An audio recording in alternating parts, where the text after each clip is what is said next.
యావజ్జీవ కారాగార శిక్ష పడిన ఓ యువకుడు నిజ జీవితంలో విజయం సాధించి రియల్ హీరోగా పేరు తెచ్చుకున్నాడు. ఎలాంటి పరిస్థితుల్లోనైనా తలంచుకుంటే అనుకున్నది సాధించవచ్చని నిరూపించాడు. శిక్ష అనుభవిస్తున్న ఖైదీ మహ్మద్ రఫీ బిఆర్ అంబేద్కర్ ఓపెన్ యూనివర్సిటీలో పీజీ పూర్తి చేశాడు. ఎంఏ సోషియాలజీలో తెలుగు రాష్ట్రాల్లోనే మొదటి ర్యాంక్ సాధించాడు. అధికారుల అనుమతితో హైదరాబాద్ చేరుకున్న రఫీను అంబేద్కర్ యూనివర్సిటీలో vice chancellor Jagadish gold medal బహుకరించి అభినందించారు. తన జీవితం జైలు పాలైనప్పటికీ చదువుపై మమకారంతోనే ఇదంతా సాధించారని తెలిపారు.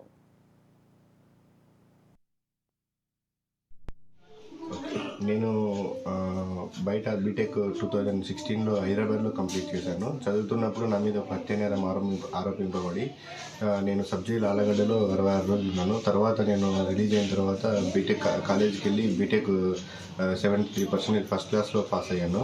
తర్వాత నేను ఏపీ స్కిల్ డెవలప్మెంట్ కార్పొరేషన్లో జాబ్ చేస్తుండగా అన్ఎక్స్పెక్టెడ్గా నా మీద ఇట్లా శిక్ష చేశామని చెప్పి జైలుకి పంపారు. సో జైల్లో ఉన్న తర్వాత కూడా నేను ఎటువంటి సంకల్పాన్ని కోల్పోకుండా మా జైలు అధికారుల సపోర్టుతో నేను పీజీ అంబేద్కర్ యూనివర్సిటీ నుంచి ఎంఏ పీజీ సోషియాలజీలో జాయిన్ అయ్యాను.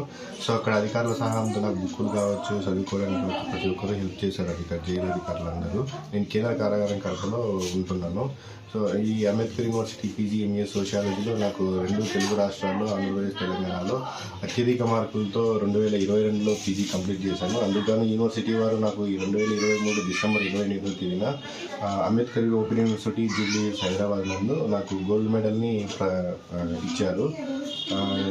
ఆ గోల్డ్ మెడల్ ఇచ్చినందుకు చాలా సంతోషంగా ఫీల్ అవుతున్నాను. సో లోపల ఉన్నామని ఎవరు బాధపడాల్సిన అవసరం లేదు. ప్రతి ఒక్కరికి అనేది ఒక రోజు వస్తుంది. సో ఆ రోజు కోసం ప్రతి ఒక్కరు వెయిట్ చేయాలి. అవి మార్గంలో ఎన్నో కష్టాలు ఉంటాయి. ప్రతి దాన్ని అధిగమించి ఆత్మసంకల్పాన్ని కోల్పోకుండా మనం ఉన్నట్లయితే ప్రతి ఒక్కరూ ఏం అచీవ్ అవుతారు. సో నాకు చదువు అంటే చాలా ఇష్టం. ఇలా చదువుకుంటూ